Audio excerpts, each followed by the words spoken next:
Terror on the Tube.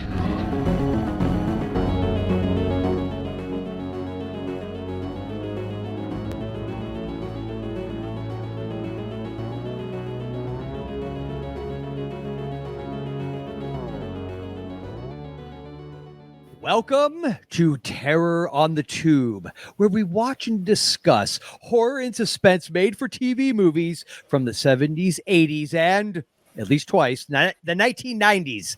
I am Gilman Joel, and my co-hosts are Pumpkinhead Peter. Hi. And I don't know what that was. I don't either. And the horror unicorn, aka Allyson. Or AKA Catwoman. and aka Meow. the cat creature, which oddly is the movie we're covering this episode. I did not even put two and two together. I'm leaving this show. Randomly wearing a mask. Are you serious, Peter? Or are you messing around?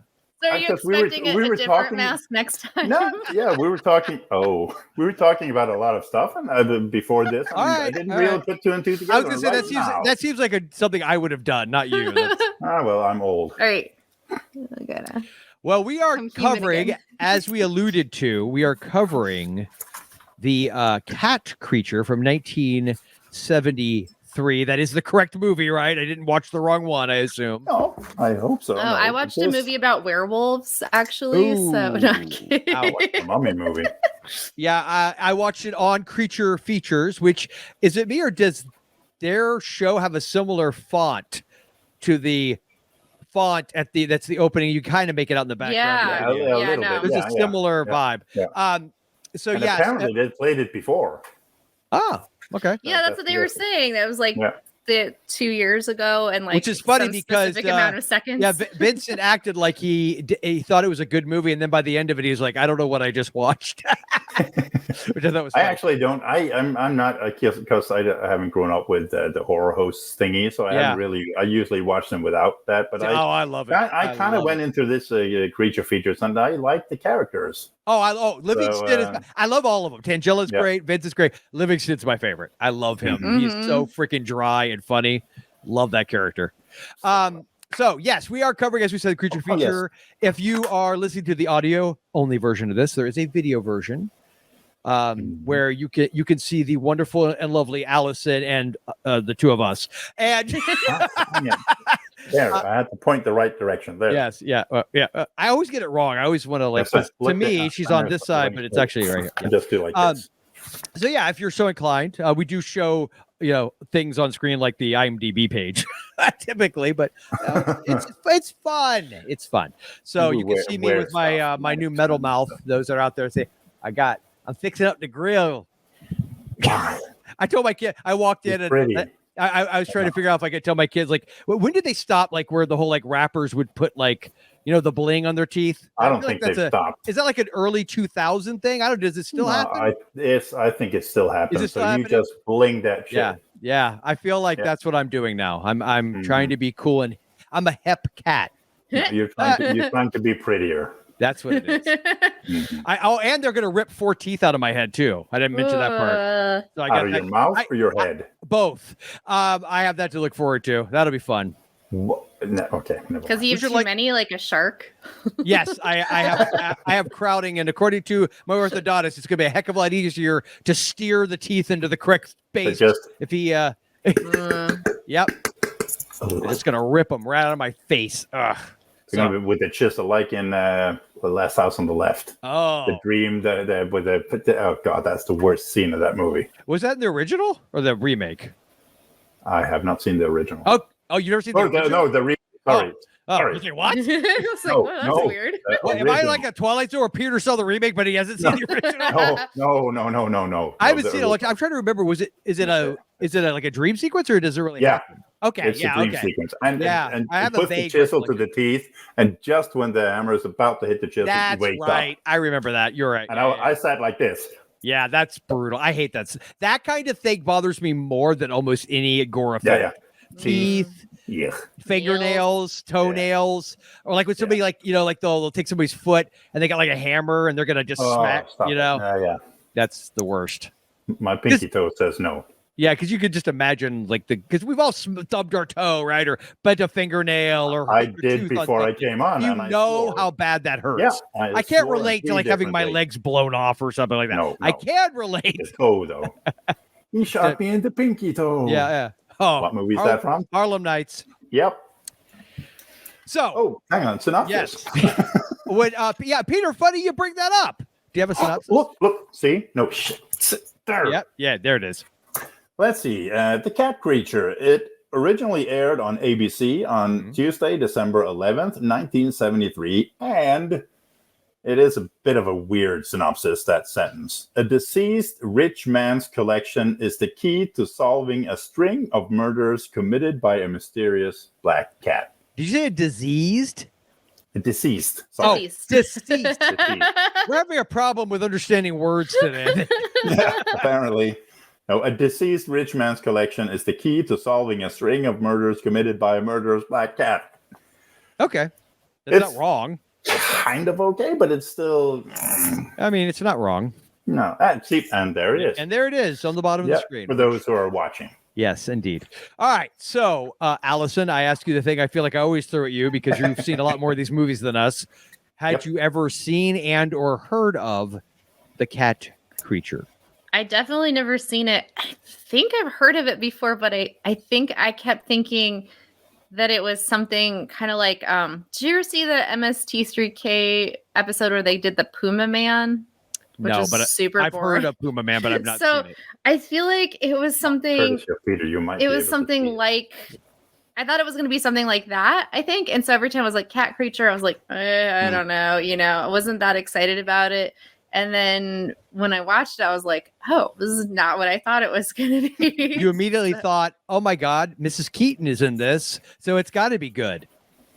I think I was like, oh, witchy occult store or that fabulous 70s interiors. My inner 80s kid went immediately to that's Alex P. Keaton's mom. That also, and he should have been nicer to her because she could have turned into a cat and mauled him. Fair enough. So actually, I think it was kind of like an homage to. The cat people? The cat people. Movies. Yeah, I think so. Yeah, I got that vibe too. Because he was one of the actors was in. We'll get to that. Oh, okay. So, Peter, had you heard of this movie before? I know you probably hadn't seen it. So I hadn't seen it. I'm not sure if I've heard of it. The title, it kind of. It's very. Let's be honest. It's a generic title. Yeah. So it's kind of one of those you feel like you've heard it before, but but I've never seen it. No. Yeah. Yeah. So I, again, like to your point, I feel like I probably had at least heard of this because, again, the title is extremely generic, but I hadn't seen it for sure. So here's the thing. Oh boy. I didn't dislike the movie. Like, I don't think it was bad. Was this what? Well, to be fair, it was also longer because it was on the Creature Features. I don't know if this was normally one of those hour 15-minute long ones. Hour 15. Okay. 15 minutes. I think it's now. Every movie I watch because of Creature Features is elevated for me because I enjoy them and that all the in between parts so much that I'm usually far. Like, I even think if we had watched Haunted by Her Past and it had been on Creature Features, I still would not have liked the movie at all. But I would have been able to find something. I mean, remember, I found redeeming value in the commercials in between. So I do not think they would ever show Haunted by Her Past. I do not either. Creature Features. I feel like they have a stand. Didn't they show? What was it called? The one with the chimps. Cold Night's Death. Oh, did they? Wasn't that on? I'm not sure. I didn't watch it on Creature Features. I know. I think that Haunted by Her Past is too not like horror or supernatural enough for them. I don't think it's that they would be above doing like a 80s TV movie or something. I think it's just too soap opera, not enough really horror. Although in their little opening, I don't know if you the montage where they show clips from old movies. I want to see all of the movies. Well, yeah, but some of them like that. I saw Fifth Element, and there was something else that was not horror that I thought, oh, that's interesting that they had it on there. But so I'm sure they sci-fi. Yeah, they do sci-fi. Yeah, but Haunted by Your Past is more of like it's not really a creature. Opera. It's not either of those. It's just it's a weird drama with a creepy mirror. So let's put Susan Lucci to bed. Yes, and move on with the Meredith Baxter. Oh, never mind. Meredith Baxter, Bernie. I know it's Meredith Baxter, but I always say it wasn't an unadvertised Meredith Baxter Bernie, right? That was her name. She had one of those hyphenated names for a while. She was hyphenated before hyphenating was cool. She was super young at this. And by the way, have you ever watched any of her like Lifetime-ish made for TV? I don't know movies like I think it's like A Woman Scorned or something like that. Right. She plays this complete psycho. They are awesome. I mostly remember her from Family Ties. I don't think I've ever watched one, but I've heard so many people like make jokes about the titles of these things. Oh, they're great. They're like A Woman Scorned. Yeah. Revenge. Mommy's Revenge. Mommy's with an O. Mommy's Revenge. Yes. They are as ridiculous as you would hope they would be, but they are amazing at the same time. I love them. Mommy's Day Out. Yeah. So I didn't dislike this movie. There was things about it I liked. And I think a lot of them are probably, I don't want to take away what I assume to be Allyson's thunder on this, because it's a lot of things she always points out. But I really paid attention to, I think the aesthetic of the time period. The locations were really cool. The cool shop. The shop was really cool. It was neat. It was cool. I liked that the ladies that they talked to during the host segments had like an oddity shop as well. I thought that was kind of cool. So I love all that kind of stuff. So I enjoyed it. I did as a story though. Like I had my kids watch it with me, and they're shockingly very open minded to a lot of these movies. Like they've gotten to a place where they realize some of these, but even they were like, "What the hell is happening? Why is a domestic cat so easily able to kill people?" And they have you not had a cat? I did when I was younger. I did tell them, because one time my mom made me hold, and by the way, this cat was the coolest cat. His name was TC, short for Tomcat. My mom found him in a gutter, thought he was dead. He'd been hit by a car, and he was still alive. She took him to a vet. They healed him up, and he was the sweetest, best cat ever. He was like Garfield. He was my cat growing up, he thought he was a dog, I think. Yeah, this cat was very like, he was a fat tabby, so he was just like, he was like Garfield, and he would like every time you lay on he would lay on your stomach, and he would come up and he would lay on his stomach and like do that thing that they kind of, and you couldn't breathe. He was so fat. No, he wasn't that big, but he was sweet. He was just like, he would just let you love on. Like a lot of cats are like, get away from me, you jerk. Listen, I've had a cat was all up in your business, and it was great. But the one time my mom made me hold him during a bath, that cat dug into my flesh. Yep. That happen. That's what I told my kids, because my wife's allergic, so we've never been able to have a cat. So I told them, I was like, you have never had a cat's claws really, like my mom had to literally pry it out of my arm. It was in so deep. Yep. I've tried that. It is brutal. So I buy that a cat can mess you up. That I buy. Yeah. I just think it was kind of hilarious. The way I love the whole wrestling scene at the end where he's like, "Oh yeah." And it goes on forever. Yeah. There were vibes of both the movie Strays, if you ever seen Strays, and Sleepwalkers. I wondered if you were going to say that, because there's when the cats start gathering towards the end. I was just like, this is so much like Sleepwalkers. Yeah, I was like, watch out, Alice Krieg or however the heck you say her name. Yeah, they're coming for you. No vegetables, no dessert. So I don't know if either of you read, there was a Wikipedia article about this, which I actually did not read, but Drew read and then told me about it because he was home when I was watching this.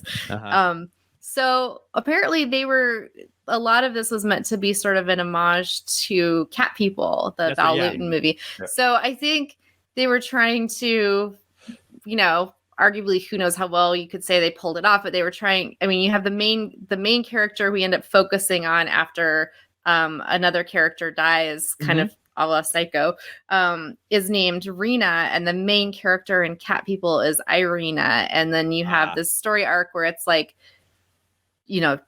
what's going on? There's this supernatural stuff happening around this woman, and then people keep dying, and then you start to think, oh, is she turning into a cat? Does she know she's turning into a cat? She seems so innocent. And then, you know, it just kind of playing with that a little bit. And the teleplay was written by Robert Bloch, who wrote Psycho. Yes, so yeah.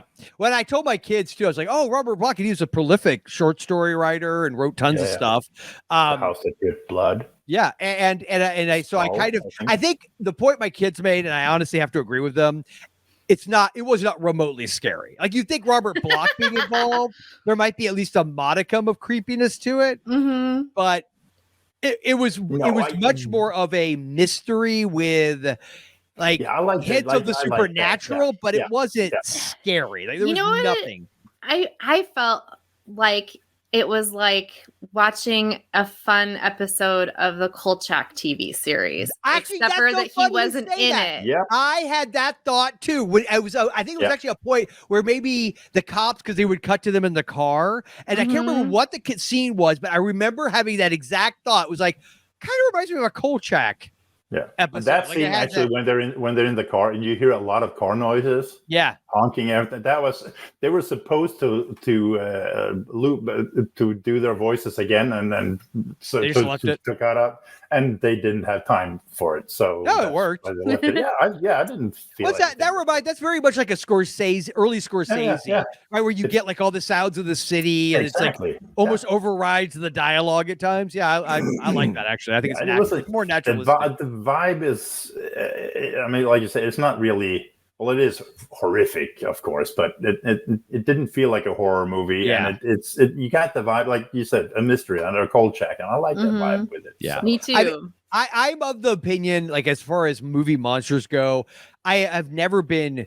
Even though I think the two best movie mummies have, other than the original, obviously the OG, Imhotep and all that, but other than the 99 movie, which is obviously not horror at all, it's a fun adventure, whatever, which is fine. I like it. How about the episode from Mummy Daddy? Oh, Mummy Daddy from Amazing Stories. That's a good one too. But the mummy in Monster Squad, I always thought looked fantastic. Yep. And the mummy in Boba Hotep. I always thought fantastic effect. But I've never been, even no matter what the context, I have never been afraid of a mummy. And I don't think it's just because the idea is they move so crazy. It's like zombies, yes, they also move slow, but there are potentially thousands of them. So you could be overwhelmed by them. A mummy is one. Yeah, and it's shuffling along. Yeah. And what if you get a hold of like the wrappings, and you could just like this, and they fast spin around, and that's it. Catch him on fire, he's done. I've never have found a mummy in any context. I think they're cool. I think they look awesome, but I've just never in any. No matter all the other movie monsters, in my mind, I could see myself in a scenario where I would be frightened. But even if I was in a museum and I realized that the mummy's tomb was open, I think I'd be more excited. Like, oh, that's cool. You know what I mean? Because I just don't find it scary. At first you maybe think, oh wow, and then. Okay, so but that's like I'd be scared of like a ghost in general, right? It's like more of a ghost vibe. Yeah. No, I get it. Yeah, I think if you wanted to do like a really convincingly disturbing mummy story, I think focusing on the lore about curses coming onto anybody who disturbs the burial site is a really good way to go. Because I think the mummy itself isn't that scary, but the thought of like, you've offended the gods and like weird plagues or accidents. Almost like Final Destination by way of the mummy. Yes, that I agree with. I think that is a scary, because that's what the original Mummy movie more or less was, right? If memory serves, like they disrupted it, and then he's there. I mean, there wasn't a lot of mummy action. No, because other than the opening of that movie, if memory serves, you don't even really see Boris Karloff you see the Imhotep character, right? The parched skin. Yes, but I don't think this movie, like, so I kind of went into this assuming it was more horror than it actually is, because it has strong horror vibes for sure. But it just isn't scary. Now, again, doesn't mean I didn't like it. Doesn't mean I think it was bad. No. It wasn't, I think, as I watched it, it wasn't what I thought it was going to be. All that being said, though, there were things about it I did like. Yeah, because a lot of these TV movies are not all that super scary, but sometimes you get that the vibe or the feeling of it, and you kind of get sucked into that, where it's not scary, but you enjoy the vibe of that. Just like this one, it's I don't know. Yeah, I mean, I don't find Kolchak scary. It's more like cozy, comfort, spooky. Yeah. But I would say, I mean, which I'm rarely really creeped out or disturbed by any of these movies that we cover. I think with just a couple exceptions, I feel like the Bobby segment from Dead of Night was like genuinely, I was on the edge of my seat. I'm like, I'm getting really uncomfortable watching this. This is actually scary, which was it was a surprising experience for me. And then I feel like Night of Terror, the one where she's in the car, it's like Duel with Valerie Harper. That was genuinely suspenseful and was kind of gripping. And then as far as just like what felt like straight up horror, wasn't really scary, but just disturbing, was that Don't Go to Sleep, the one that felt like an Ari Aster movie. I was like, this is straight up disturbing. So that's been like, I don't even know how many we've done. I still need to make a letterbox list of all the movies that this show's covered, but that's only like 3 for me of doing this. And I've been doing this for, since end of 2019. So like a while. And I've seen about a little over 80 of these movies altogether, just on my own. And that's like, those are the only ones that stand out to me as like, this was really creepy or upsetting or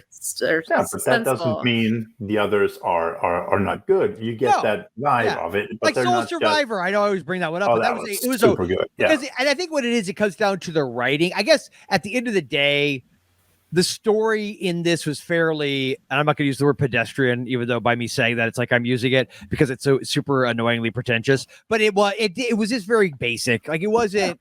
And it's not even just that, it's not something I've seen before, because a lot of these movies obviously are riffing on old ideas, and or movies since then have done some variation. But sometimes sometimes it works for you, sometimes it doesn't. This is sort of like a very middle of the road one of these. Yeah, I mean, you kind of have, like, it starts with what was his name?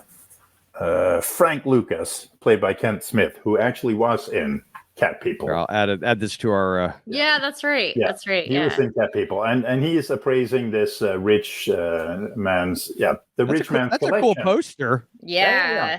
I like. And that then poster. when he finds this sarcophagus and open up, there's a mummy with that amulet on it, and when he takes that amulet off, you can kind of guess what happens. Yes. After that, so it's fairly. It's not a complicated story, but that doesn't mean it's like you said, it doesn't mean it's not enjoyable or bad. No, and again, it has John Carradine in it. I think what it is, the mystery at the that was cool. The mystery at the core, like the things I liked about it were almost more just aesthetics, because the mystery I wasn't particularly engaged by. I think that's what it boils down to. That's fair. You know what I mean? Like sometimes you kind of know what's happening pretty early on. And like when she does the tarot cards and they get to the last card, like I'm assuming we all yelled out. I was a death card. Yeah, that's what Drew sitting next to me yelled it out. And I was like looking at this and kind of shaking my head. I'm like, yeah, she's doing a reading, and I've studied tarot, and I'm like, it's only the major arcana cards she's using because it's a TV movie, and they don't expect anybody to understand or be excited about any of the like numerical cards. You're like when a real cop or a real soldier watches like some action movie or a war movie. Yeah, it's like, and you're like, oh, come on. Yeah. I will say though, her shop, like as theatrical as people might think that is, like I have been in an occult shop recently in town that looks very similar inside, and they legit sell like tons of books and all kinds of like esoteric supplies. And I live in Portland, so that's not that uncommon, but like where to go into a shop and just the whole atmosphere in there, I was like, I love this shop, but it also doesn't feel too over the top to me or fake, I guess, just because of my own personal experiences. Although the thing that was interesting, and I imagine because this came out 73, so we're still enough with the whole like counterculture going on, but I would contend that if this movie come out like 10 years later, They would like the way that shop looked like, especially behind her was that one picture. I don't know if that was supposed to be like Lucifer or something, but it definitely had a strong devil Baphomet. Yep. Yeah, the Baphomet. The Baphomet. I'm just saying that just high level normie view on that would have, picture 1987 or 3, excuse me, Satanic Panic. Oh yeah, is starting to really kick up in full gear, and you have some TV movie come on with like that, and they don't acknowledge it. It's just there, and she's not the villain of the story. They would have been very upset. They're like, oh, this is just a normal woman who, you know, she used to have an illegal side hustle of selling stolen goods, but she basically legit runs this occult shop that people come and buy things from, and people come and get readings from her, and like it's she's not the bad guy. It's normal. She's like maybe eccentric, but she's very quickly when she's like, oh, it's solid gold and the emeralds, and it's like, no, take this away, get out of my shop. She probably thought it was entrapment. She's like, you guys are trying to set me up. I feel like is what she's thinking. I like that character, Hester Black, played with Gale Sondergaard. Yeah, she's there she is. Yeah, right there. Did you know she was blacklisted in Hollywood? Wasn't there a couple people in this movie that were? Or is that? I don't know. She was because of the whole. She refused to name names. In the McCarthy the Red Scare thingy. Yep. So this was one of her first after. I think it was almost 20 years she was blacklisted. It was insane. But she's good at this. Something else. It was Bridge on the River Kwai. Oh, okay. There was I think it was the writer. Yeah, it was the writer. Oh, yeah. I think who was blacklisted. Yeah. So obviously we mentioned Meredith Baxter or Meredith Baxter Burney as Chef sings about her in South Park. If you guys remember that. Yep. Meredith Baxter Burney. Super sexy chef song. Maybe that's why she dropped the hyphen. Oh, is that why? No, I'm kidding. I am deeply disturbed by this cartoon character. So David Hedison played Professor Roger Edmonds. Yep. He was the Egyptologist, right? Yes, he was. Okay. That as my kids pointed out, looks like her dad. Yes. Not her significant other. Older men macking on younger. Yeah. He moved in quick. He really yes, he did. Yeah, but to be fair, she was an adult. Dinner. She wasn't a kid. She was an adult. So yeah. Well, she's actually way older than him. Yeah, as it turns out. What? Oh! I thought you meant real life. I'm like, what? Oh, no. I get it now. I get it now. Yeah. Oh, Meredith Baxter was only 25 when she. Before we go further, one of the things I wanted to ask you both about is, did you feel like? I think you watched a different version, Peter, but you did watch the Creature Features one, right, Allyson? Yeah, I did. Do you think they had used AI or something to up-res it to what I'm talking about? Because everything looked very smooth. You know that AI look? There's a kind of different versions out on YouTube, and there's some that looks really bad. There's even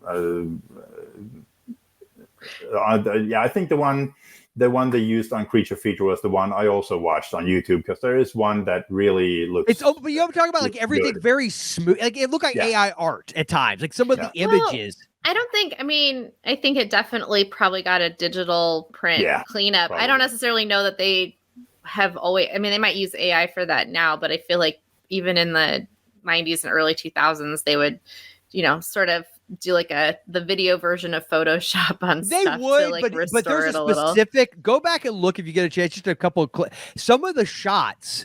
It was almost not jarring. It wasn't like it was horrible to watch or anything, but it was weirdly it had that vibe to me. It definitely felt.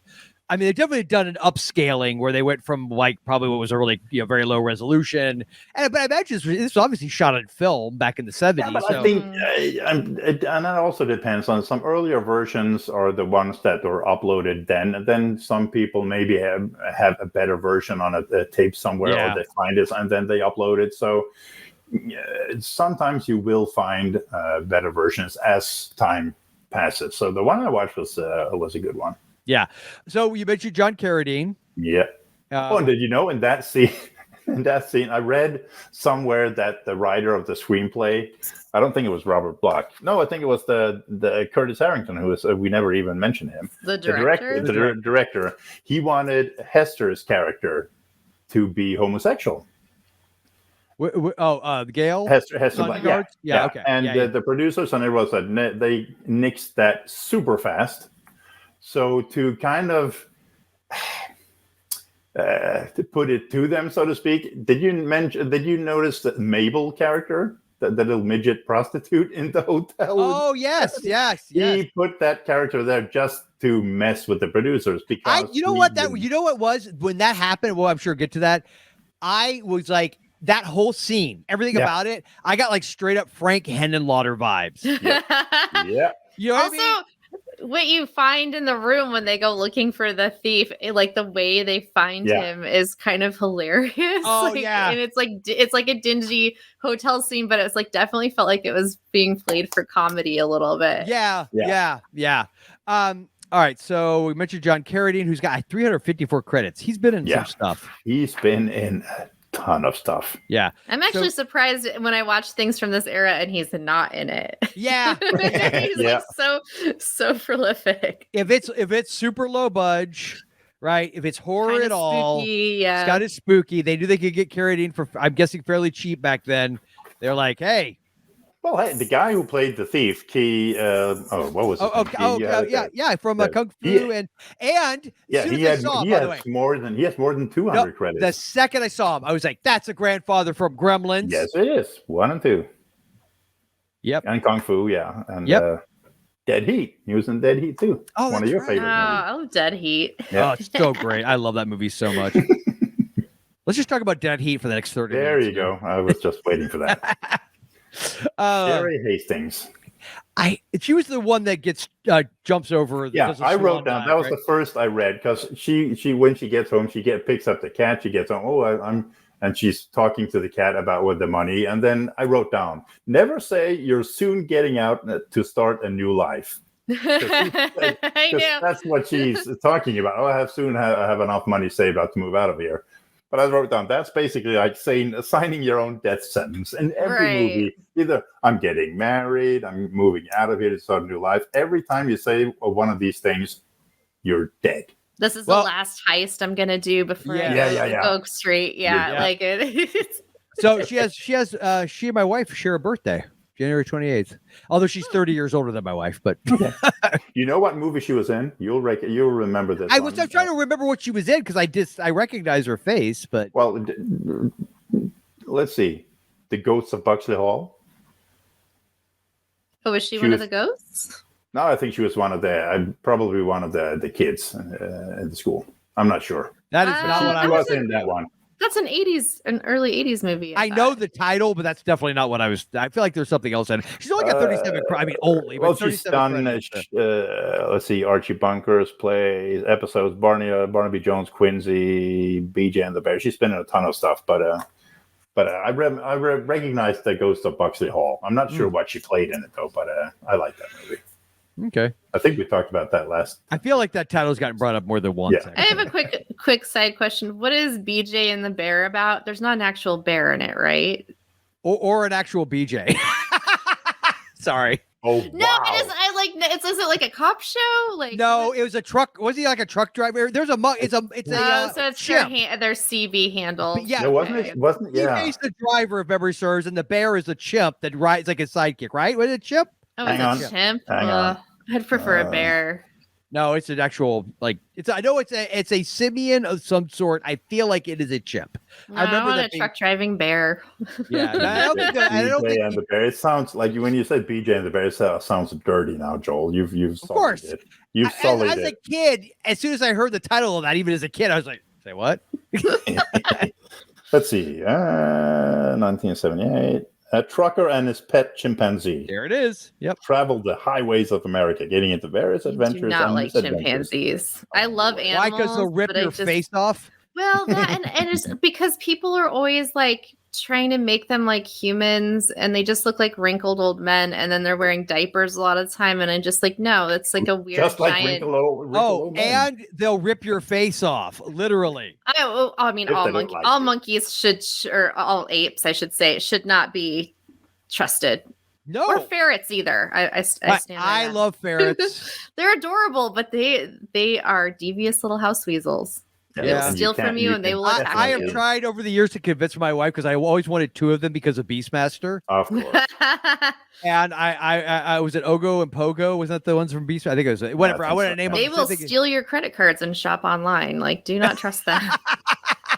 And the What's other with pet, all you the definitely- ferret hate and bigotry? I was you can't attacked trust by one as a cats either. teenager. Were you really? A ferret? Yeah, I was sitting at my friend's But that was house super eating fast, lunch, so- and they raised ferrets, and they let the ferrets into the dining room, and the ferrets came like running in, and one like ran up to me and bit me on the calf, and then when I yelled because it hurt, he like backed away on his hind legs, hissing at me. And I mean, I love animals. I was like, what the Yeah, hell, an ferret? Was that the ferret's fault or the people who let him into a freaking dining room while people Well, were eating? I'll put it this way: there's a lot of animals that like I don't trust, but I actually think are It cute was a and juvenile like delinquent and ferret. like. Yeah. Yeah, I mean, his name was Hermes, and I guess he, had to show me who's boss. Mhm. So this is my house. I am a god. Yeah, my wife's issue with the ferrets is that they smell, and she You doesn't. do have a weird smell. Yeah. And I was like, I could keep it. She's like, where are you going to keep it? That I'm not going to smell it. I'm like, okay, nowhere. I just know where I can put it. I will douse it with perfume. Yes. Oh, yeah. That sounds like it'd be healthy for the No. animal. Sure. All right. I So like here's- him in the wild. This one I get excited when I see like a weasel or an ermine in the wild. is this Peter Lorre's son? No, No, it's not. No, He wishes. He just took that name. Oh, because he kind of looks like Peter Lorre. That's Yeah, no. impressive. There's Well, a good- story there that Is there? Drew looked up. I should give all my research credits to Drew for this episode because Drew was like, Yeah, we he saw took the the name, or and he something, was yeah. like, what? There was a legal dispute over it. Yeah, even. Like yeah, they tried exactly. to stop him from using it, but I guess I don't think you can like No, and then trademark when your Peter name. Lorre passed away, he took it. Took the name back you and everything. It was can, like- I believe, because there's Yeah. like a whole thing with the cast from Blair Witch where His- like his they real name don't is- have the Oh, right, yeah. like they're fighting for the rights with their Well, name. that's a little because- bit different because their names were the characters in the movie, and therefore they were was it the studio trying to claim ownership It of says their here, names? They still are. Like See, that's with- bullcrap. Yeah. Lorre Jr. is neither related to actor Peter Lorre or a junior. His real name is Eugene Weingand. That's what I'm saying. So, like, for instance, that'd be like saying, because Michael Keaton's real name is Michael Douglas. And if he had called himself Michael Douglas and we just had 2 Michael Douglases, the other Michael Douglas couldn't do anything about it. You're going to have people with the same name. Yeah, but that kind of this guy he kind of alluded to, and I think that's the. Because he looks like him. He has a similar look. So he was Yeah. milking it. I get it. Yeah. But it's not like identity. If he was claiming to be Peter Lorre's son, Yeah. that's different than saying, my name is Peter Lorre Jr. I happen to look like the guy. If he had it legally changed, I don't see why. Now, a studio acting like they own your name is a whole different animal, and that's a bunch of crap. Yeah. But like, I feel like a regular schmo actor. Yeah, I get Yeah, why he the didn't- regular he Peter didn't, Lorre yeah. was annoyed by it, but tough. Yeah, but this guy, he didn't really. I don't think he even had a line. He just came out with a, like, first you see his hand all weird, and then he comes out with that knife You in his didn't back. come out and go, excuse me. No, but the actor who plays the coroner was kind of doing that. Did anybody Yes. notice the makeup on him? Yes. He had these, Yes. like Yes. big ghoulish dark circles. Yep. Yes, it and was the very way he odd. acted. Yeah. Sorry. I the feel way like he this acted. movie could, you know what? I think I would have absolutely loved this movie had it leaned into the weirder parts of itself. So If Darren McGavin showed up and he's yes, like talking into that a would have been recorder. that would have been amazing. That would have been amazing. But like the corner part, or He was like weird. the He was really woman, hamming it little up. person, woman sitting on the counter, like all they'd lead even more into like the sort of offbeat elements. Coroner was like a cousin to the Addams family. Yeah, yeah, Mhm. yes. Like Lurch's cousin or something. Yeah. Now, Stuart Whitman. I recognized his name and him, and I knew he was in at least something we'd covered. The only thing I came up with was that one freaking what's that one movie that had what's her name in it? Wonder Woman, and I'm completely brain farting and everything. Brain farting her name and brain farting the movie. It was the one you didn't like, Allyson. Still watch that one. Yeah. Still watch. Yeah. Yeah, but he's been in a ton of stuff. Was he something else that we covered? Because he looks very familiar. I don't know. I mean, he's been in a ton of Murder, She Wrote. No, this has been a movie we covered on the show. I don't know. He wasn't in Night of the Lepus. Oh, okay. Yeah. I was like, I feel like which I have seen. So maybe that's what I know him from. No, when I was looking at him last night, I was thinking, I feel like he was in Night of the Lepus, but I didn't look it up. Yeah, he was. He was. Okay. Yeah. And maybe that's what it is. I'm conflating that. I'm conflating the Lepus. He's been in a ton of stuff. Along with Janet Leigh and what's the name of the guy from Star Trek that played Dr. McCoy? DeForest Kelly. I beat the Trekkie. Sorry. They were all in Night of the Lepus together. That's true. They were. Just kind of go. I'll just disappear. You should be. Daryl would be so disappointed in you. You let me beat you to a trivia on Star Trek, Peter. What has happened to your brain? All right. I'm kidding. I'm just proud of myself for not taking it. I'm still struggling with it's Linda, right? Linda. Are you talking about Linda Hamilton? Or not Linda Hamilton? Carter. Linda Carter. Yeah. Yes. Linda Carter. I can't wait to say Linda Blair. I'm like, I know it's not Linda Blair. No. Who was in the last movie that we just covered. Yeah, but that wasn't the movie he was in. No, I was talking about Still Watch. Still Watch was Linda Carter, right? Yeah. Yeah, okay. Yeah. And it was boring. Yeah, I remember. I remember that wasn't nothing the best about that movie. No. It was Other weird. than I liked it slightly better than Haunted by Her Past. Yeah, we like everything slightly better than that's that. Fair. Yeah. You compare everything to that. It'll be an interesting day when we find the replacement. One. There's one out there. You'll know because this is how the episode. The episode's gonna start like this. Yeah. It's gonna start with some variation of me with my face in my hands and just. Yep. Yeah. The sadness. So Milton Parsons, who played the deputy coroner. That's the guy you guys are talking about? Yeah, that was... What do I know him from? Something else, though. I have no idea. You know what he looks like? He looks a little like... never mind. This is a bit of it's because of the distance that picture was from me. Do you guys know who Ray Dennis Steckler is, a.k.a. Cash Flag from the Thrill Killers? Yeah. Okay. Yeah. For some reason, for a second there, he had like Cash Flag vibes to me. Terry, if you're listening, you know what I'm talking about. And only you. Oh, but that was weird. The way he played it up in the Twilight Zone. Yeah. 3 episodes of it. A lot of people. Yeah, I know. That's true. So. Guy's got 171 credits. Wait, yeah. Is he still alive? No, he's not still alive. Weird. Okay, 1980. Yeah, okay, that makes sense. But he was still weird. The way it was weird. I guess they kind of played him up to be kind of a weirdo because he's a coroner and the black under his eyes and all that. But he looked like a horror character. He was in an episode of Kolchak. He played a character named Mozart. Yeah. McMillan and wife. Little House on the Prairie. Kung Fu.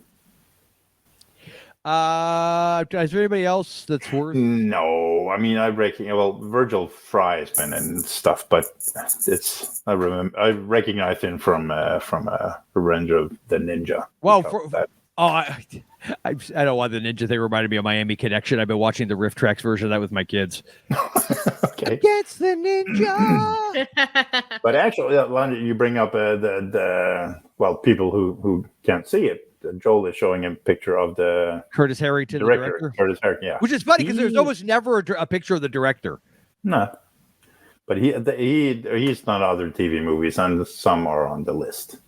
So I feel like you could take this line different ways. A hardcore film buff from a very young age. Yeah, you mean like he was really big into film? Or hardcore film specifically. I can read.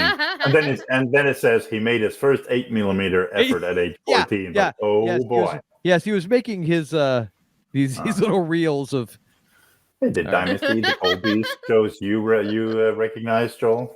I know of them. I didn't watch them. You never watched them. I watched the Twilight Zone, the '80s version too. Yeah. it's good stuff. Wonder Woman. Speaking of Wonder Woman, he did an episode of that. A lot of TV. Vegas. And there we go. Just go. Devil Dog, the Hound of Hell. I have that on DVD, and I watched that as a kid. We rented that from our video store, and I remember it scared the crap out of me. That's on our list. I feel like it's on the list. Oh, really? Oh, cool. Okay, well, I have seen it. So maybe I have also seen it. Yeah, I haven't seen it. Now, to be fair, I have not seen it since I was like 10 years old, so I might as well not have seen it. Oh, there's Ruby again.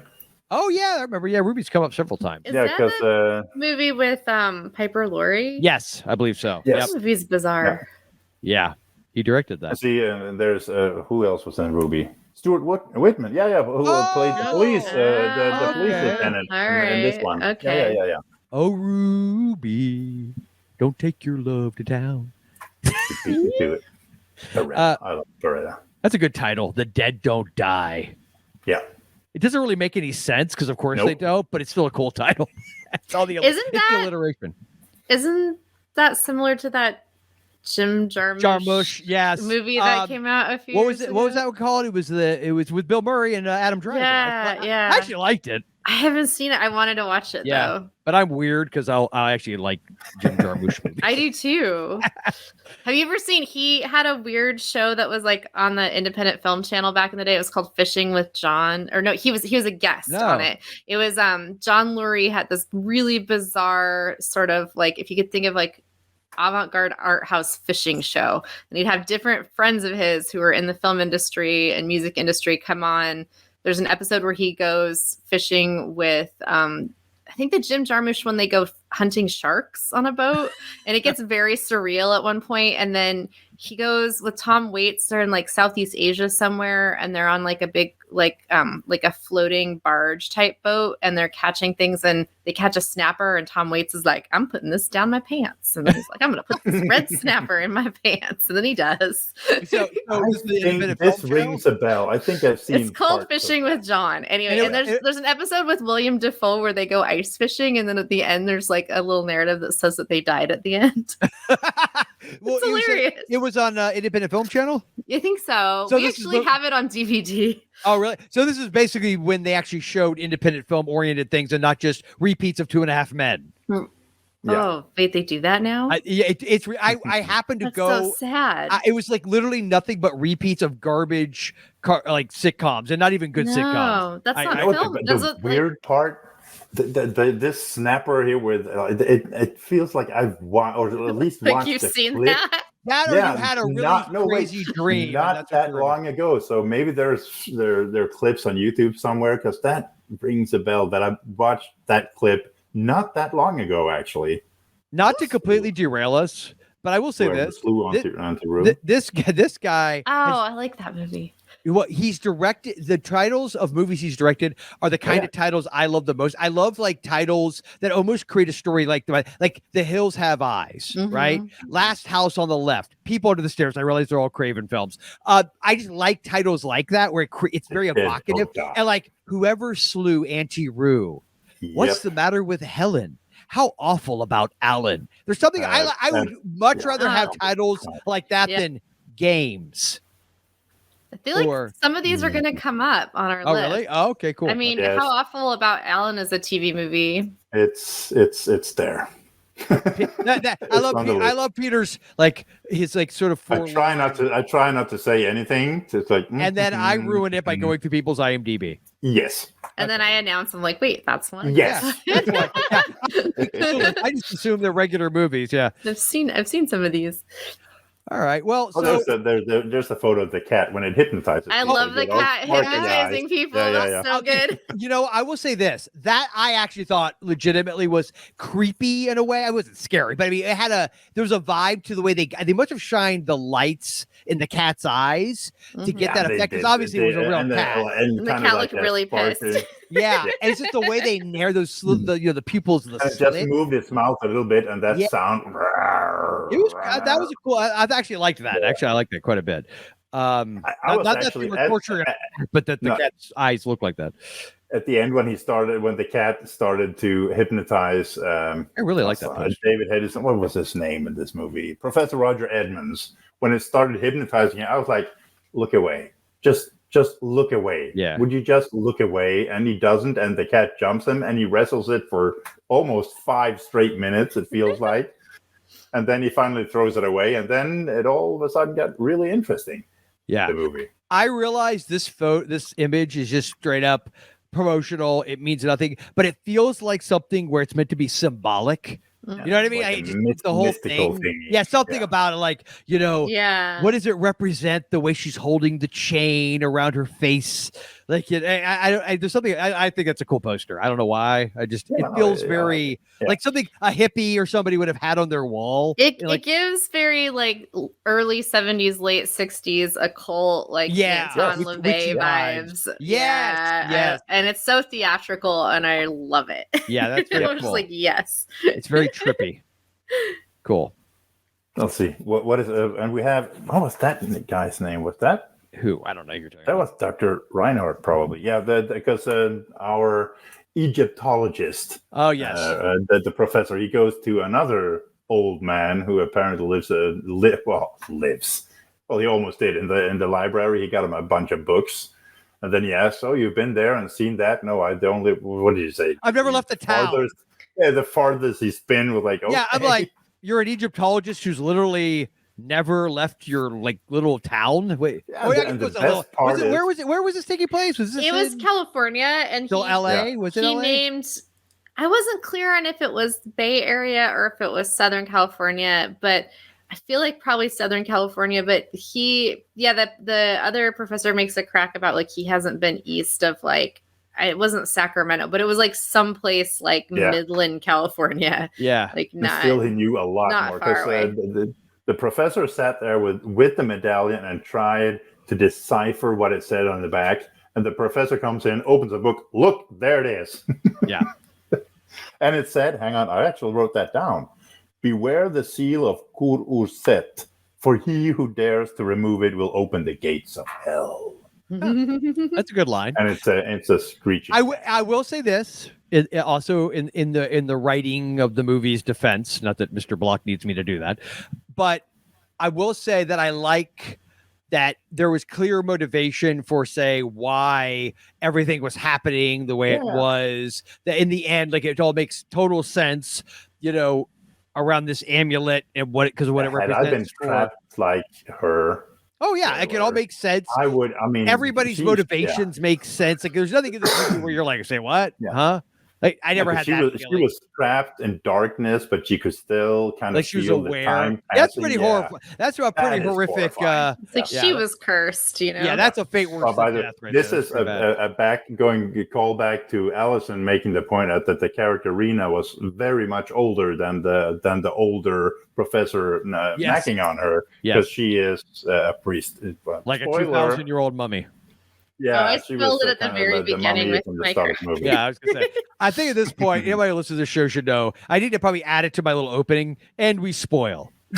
Yeah, we do. I think if you're going to watch or listen to any podcast about any movie or show, you should know you risk spoilers going in. Like, let's be an adult about this. Yes.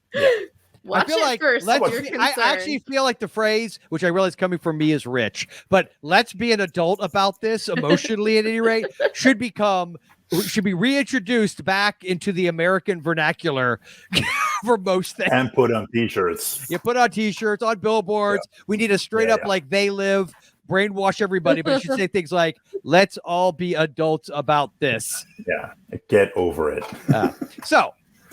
And we got some mummy action here. Yeah, we got some mummy action. A little bit. At the end. Yeah, I love her outfit at the end. Yeah. She gets all that goldy thingy, all that, and the exotic looking. And then but then proving my point of why mummies aren't scary, she basically falls into a pile of dust. Yeah, but she first turns into this Goldie priestess, and then when she walks out to the cats, she turns into a mummy. Yeah, that's because she gets the sleepwalker treatment. Do you think either Stephen King or Mick Garris watched this?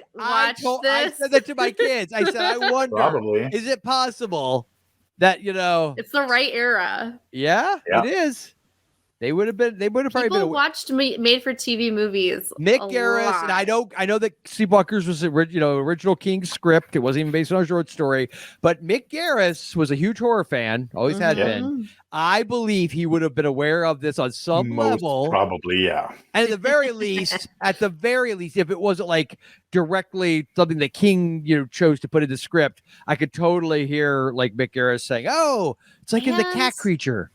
Renne in this story is supposed to be vampiric. Like, they make a comment about vampires and in Sleepwalkers, she drinks the blood. They are cat creatures, and at the beginning of Sleepwalkers, the opening credit sequence, aren't there a lot of like Egyptian era? Like, aren't there like I mean? When there's, I feel like there are to some degree that sort of iconography is present at the opening of after you get the cool Mark Hamill as a cop finding all the dead cats hanging scene.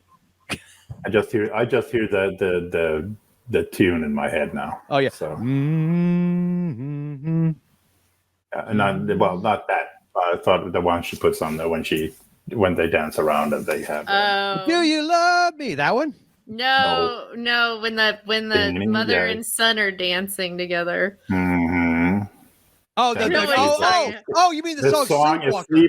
Sleepwalk. Yeah. Oh, yeah, Sleepwalk. Yeah. That one. Yeah. You know where the mom and the son dance, and then they have kind of like the horizontal model. Spoilers for Sleepwalker. Yeah. The best part is I think it was a New Year's party or the day after. I had two friends sleeping, or they were sleeping on the couch in my living room. I was in my bedroom, and they started Sleepwalkers because I could hear the music. And I knew exactly what part they came to when I heard both of them say, "Ooh!" And I knew exactly what part. Yeah. And apparently that part originally was way more graphic. I was reading Mick Garris's autobiography, and apparently the original version of that, yeah, buddy. Oh, did you read it? Wasn't it this one? They took out 12 minutes. Oh, no, I didn't see that. Because they wanted it to fit. I read that somewhere. Yes, because they understood back then making your TV movie 75 minutes long was better than making it an hour. 12 minutes of the original film was edited out to fit its broadcast time slot. There are 12 minutes of this movie that were never seen by viewers. But apparently, it turned out that they cut out too much. So he had to reshoot stuff. To put it was. Why wouldn't they have just put it back in? I don't know, man. It's I don't know. Well, it's like 70s. We cut it out. What did you like? Burn the negative? Everything immediately. You cut out? Immediately. We cannot have this. Cast it away. All right. So I guess do we have any other final thoughts on the cat creature? By the way, the Ken Smith, the character at the start of the movie who was in Cat People and The Curse of the Cat People, because he survives in those movies, I think, and that's why the director wanted him as a cameo in this one, so he could kill him, so the cats could kill him off in this one. I'll thought cat shadow coming in. Yeah, I love the cat shadow. Oh, the cat shadow. Yeah, I just saw the appearance. Yeah, it was great. All right, well, yeah. So I mean, if you haven't seen the cat creature, check it out on the YouTubes on the Creature Feature channel. Check them out and definitely watch it there. It's fun. And then let us know in the comments if you're so inclined what you thought of the cat creature, one way or the other. And we are done picking. Are we done picking? Because we know what comes next because we've already picked it. Is that what I think it is? We've read the cards, and the cards say death. It's from 1988, and it's not a remake per se. Well, kind of. Are we doing both? No. Are we doing both versions? I don't know. I'm gonna watch both of them. Yeah, I bought the DVD for the original, and there's but it's not a remake per se. It's from the same novel. It's not really a remake. That's fine. See, you know what? I will say that I am actually one of those people who says that there was a source material from a different media, whether it's a play or a novel or whatever.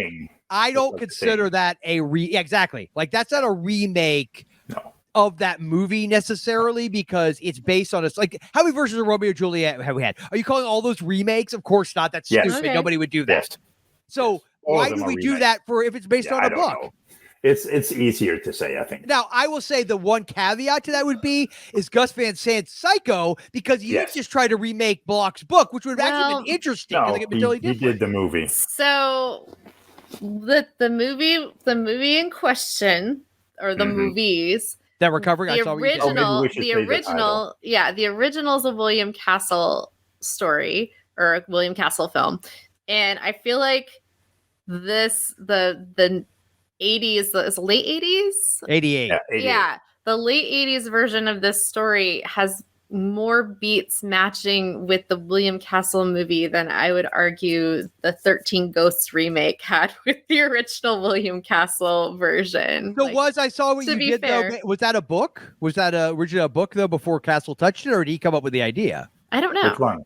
Well, I saw what you did. By the way, people for listening and watching, I saw what you did from 1988. Is next movie, and it's also on YouTube, hosted by Creature Features. Yes, which I will watch no matter what. But I still want to own it, and it's so. I told Peter the only version I can find. I will try because it was. I think I can find it on the Swedish VHS. Yeah, that's the only place I can find it. Yeah. So you, Allyson, I legit only could find a release like in Sweden of that movie on VHS. Yeah, I can't find it anywhere else. It's kind of like on the Swedish eBay over here. So. Okay, cool. It's not, all right. It's not that. I'll see what I can do. You can't play it. If it's reasonably priced, let me know and I could reimburse you. I wouldn't want you to have to. Nah. And if it's too expensive, do not buy it. You'll never know. Oh, I better know. But I think I could get a VCR that plays both. That plays NTSC and PAL. Yeah. I think those are accessible. But you just want it on your shelf anyway. I basically just want it on my shelf. But I would hypothetically, maybe I might download the Creature Feature version just so I have it somewhere. Of course. And I'd be even willing to burn that to DVD or something. Just of course. Just spite the system so I can still put it on my freaking shelf. Because some movies deserve to be, because yes. No, I'm not. I'll mention that when we get to that movie.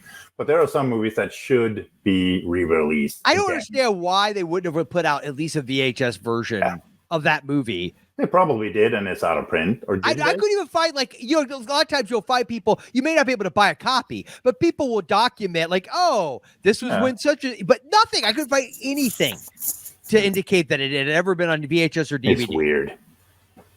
I'll tell you what, right now, man. We're living in a wacky world where like important films, like I Saw What You Did, could be lost with a flick of a switch. The previews for next episode. The rant that will happen. The worst. I'm going to go tell you right now. I'm going into this with straight up C&D. I will. I'm not even gonna. There it is. Thank you, Peter. Those watching the video know what happened. Cinematic nostalgia disorder. Yes, I have not seen that movie since I was like 12 years old when it came out. I may have watched it one other time in my teenage years. Like it may have played on TV again, but I know I've only seen it a couple of times. But I remember watching it with my mom. You couldn't find it. Well, because my mom loved the original, and she was like, "Oh, this is coming on. You want to watch it?" I was like, "Yeah." And so we watched it. I loved it, but it's like so I had like that warm fuzzy because I watched it with my mom, that kind of thing. So I'm excited from that perspective. But I've never seen the original actually, but I own it because I bought the DVD for that when I saw that. The original is one with Joan Crawford, right? Joan Crawford. Yeah, I'm looking forward to that one too. Yeah. My wife and my kids actually all want to watch it, so I'm excited to watch it. You know what would be cool if I found that Swedish version? I Saw What You Did on VHS, and it's from the old video store I used to work in. Oh, that would be the best thing ever. And in that case, I would totally understand why you would want to keep it. Wow. I've probably seen it then. That would be even cooler. I would have seen it. Because I found there's a Swedish Instagram account who he collects old VHSs and he puts them up on Instagram with photos of them. And I can't remember what movie it was. I was looking at it, and he usually puts the front and the back and the side so you can see it. And I was like, I recognize that one. I remember. This was a few years back, was it? I rember you telling me about I think a year or a year and a half ago. I told you about it. So I messaged him, you know what? That cool. one is from I've handled that video cassette. That's cool. See, that to me, and I know this is super cheesy, and I know this has nothing to do with the cat creature or I Saw What You Did. I don't care. I love, like, a lot of the VHS that I've been getting, I will find them, and they're maybe not obviously in the greatest shape, but like they still have like a sticker from a specific like mom and pop, and even when it's like a corporate one, like Blockbuster, Movie Gallery, one of those, especially when they're like half rewound, like they're not fully, and know whoever had it last and watched it could have been 30 years ago. hit stop for whatever reason, never hit rewind. It's not even, they didn't even get to the end of the movie for whatever reason, or they started rewinding maybe they passed away. You don't know. You just, there's something about knowing. And now the tape is cursed. Yes. Knowing that movie, the last person that had it before you, this is where they stopped. And it's something it's like it's frozen. And so there's a part of me that doesn't want to hit play. You know, I don't want to. Yeah, I don't want to rewind it. I don't want to play because there's something about it's trapped. There's something trapped in there. I don't know. I think it's cool. Please rewind the tape or you pay. Unless it was a movie that has, some sexy scenes, and then it's like. And then, of course, you know. Now this that you won't know because the tape would have been worn out.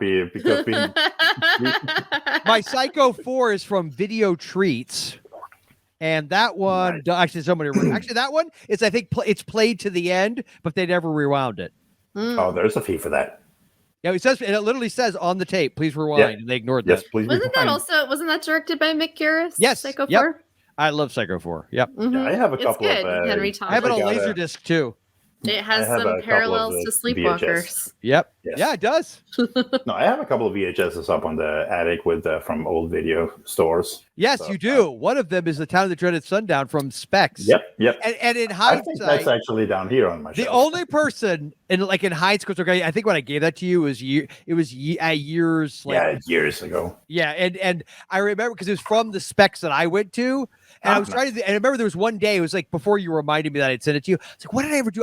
It was that one. There was a couple other ones. I had Black Christmas in a clamshell from that same one. I got a clamshell. Oh, nice. I know. Dude. It was to cut. be fair, I have a couple. It was of cut. It was one of those where it was cut. It wasn't like an official clamshell. It was like a cut cover that they put inside a plastic clamshell. I actually have original clamshells up in the attic. I do too. I have the Black Cauldron, the Disney animated movie. Oh, nice. I have a few. Yeah, that's a good one. We found it at a thrift store. I wish we would have gotten the version that was intended to with the Black Cauldron, because they were afraid to go that dark. So I think they are still kind of toying with the idea of covering those books again and actually giving it a more serious treatment. I mean, I do like the animated movie, but I think what it could have been, especially animated, like if you gave it a more serious animation treatment, the dead come alive and they eat it's a pretty dark story. So real quick, I thought you two would appreciate this. So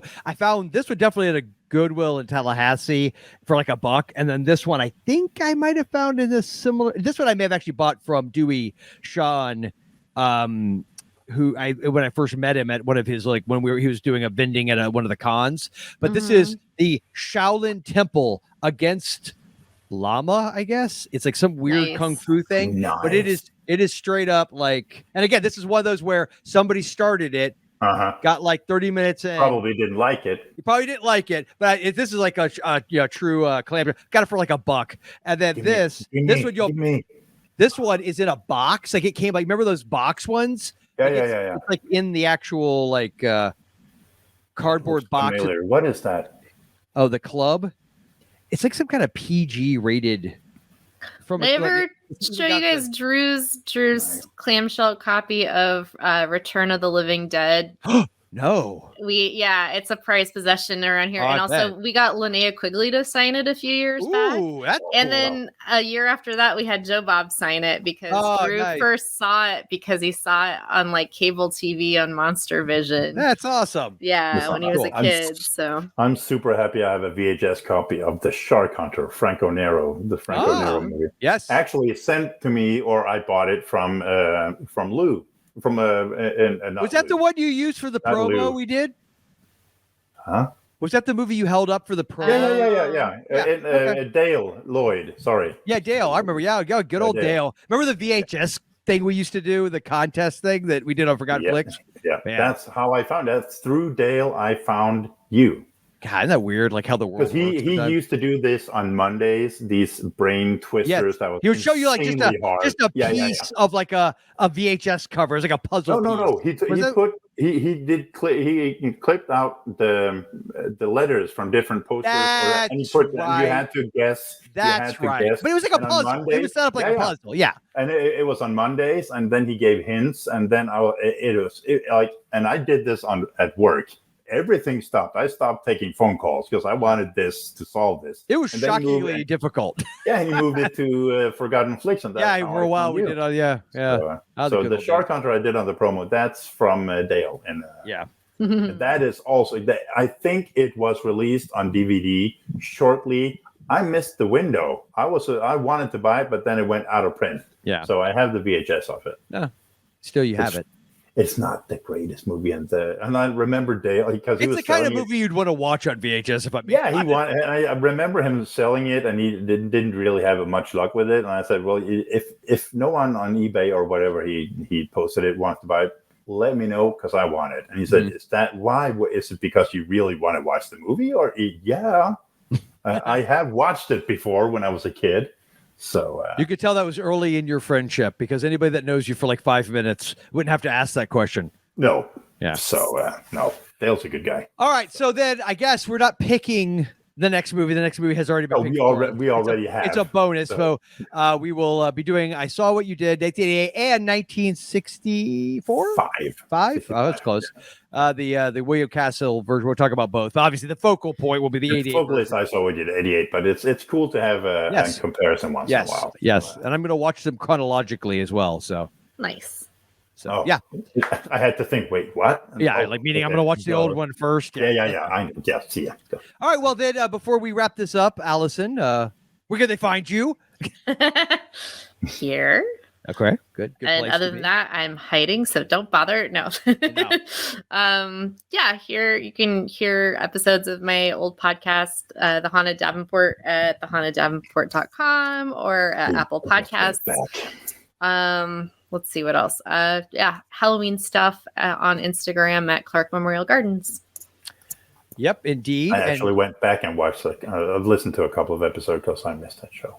Aw. Yeah, Peter likes to do that where he makes you feel bad. Yeah, we talk about it. I like watching it. I'll listen to it.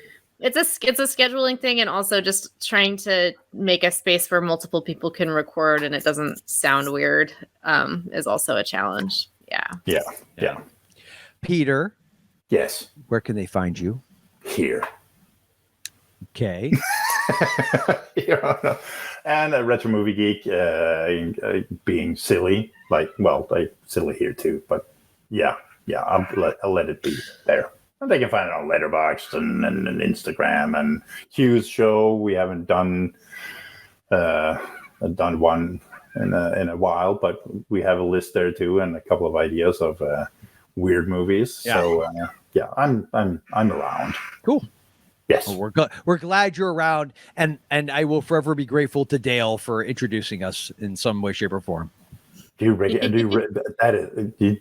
is so long ago. It feels like. So we've known each other for almost 15 years now, right? I know, because that was 2010. You started. Right around 2009, 10. Yeah.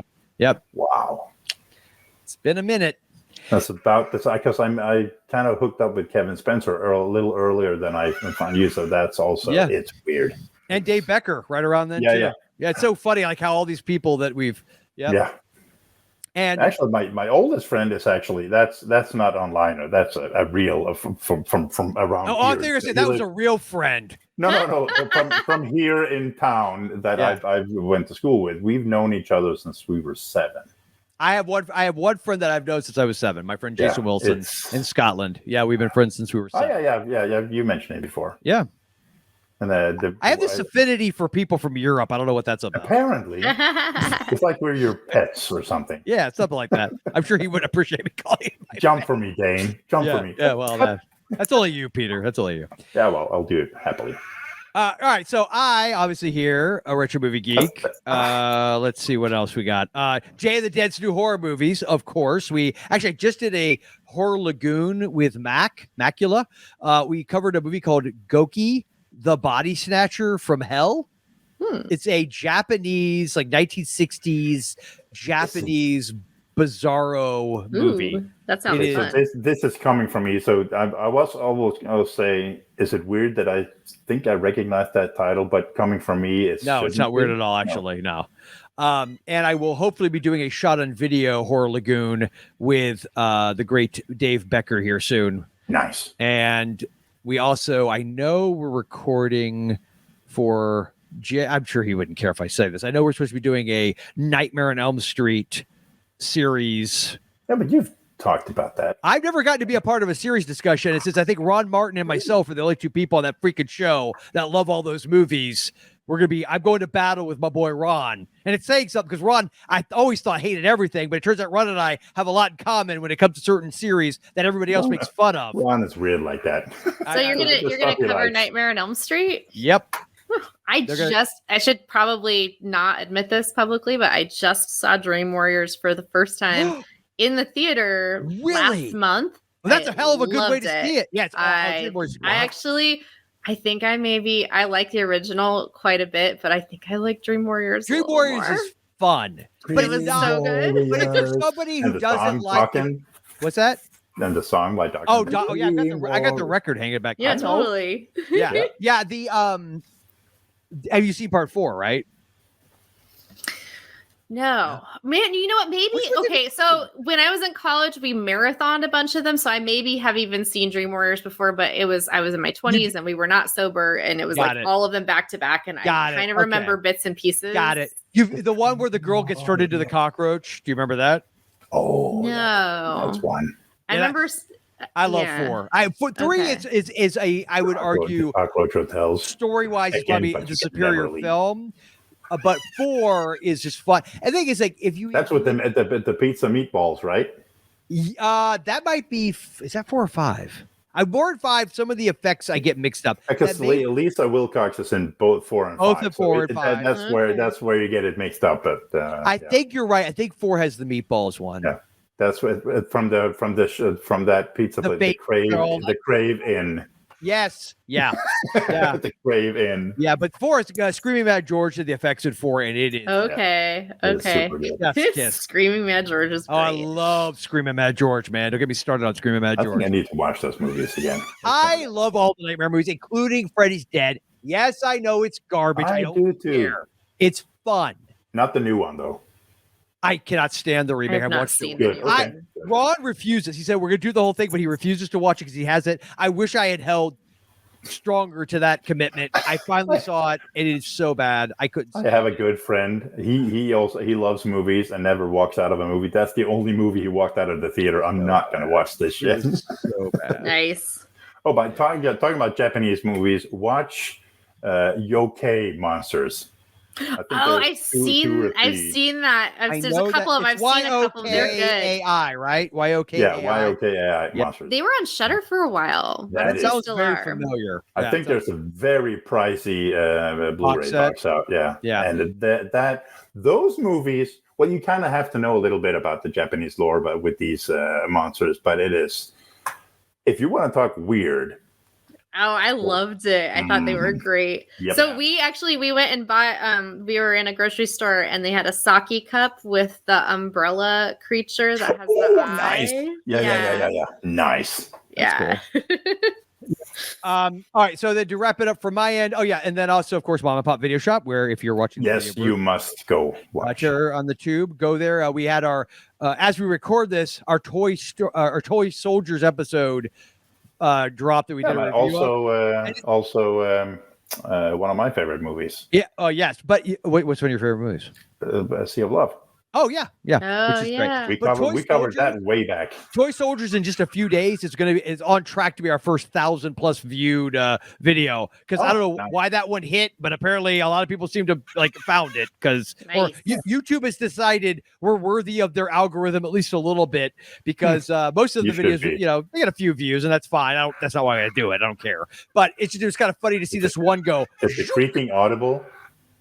What's yes. I heard a creaking. At first I thought you had like little demonic creatures hanging out with you and they were like and then I realized it was just your chair. It was little minions. Or is it? Little minions or oh god, I love that movie. I watched that one in the theater. Side note, found somebody on Instagram who makes recreations of these kinds of things, and they made a minion. I may buy another one just for this person because first time it's bigger. It's like 18 inches tall, and it is screen perfect. Like this one's cool. It really. I want a critter. I want a critter that's a puppet that I can put my hand in and I want a critter as well. I want a critter. Attack people. I've got my munchie. I want a critter. I want a ghoulie. A couple different ghoulies, especially from part 2, and I want a hobgoblin. Nice. Spider gremlin. Hobgoblins. Oh, and I'm dropping. Something fell. I know something fell. It's okay, and it fell into my water. So hopefully it's not destroyed. I'm trying to. That's what I get for trying to prop things up. And what was the other one? Oh, elves. I would like an elf from Elves. That would be cool. Leprechaun, of course. I gotta have like all my tiny terrors around the shop. But anyway, so yeah, Bob Hutt Video Shop. Go there, check it out, and pick it up if it's in the water. It's not. It felt like you hit the water and then fell off the side. It's fine. Oh, okay. Until next time, Peter. Remember, when it's late at night and you can't sleep, you might find yourself clicking through the channels with your clicker. And if you do, beware, because you never know when you just might stumble across terror on the tube.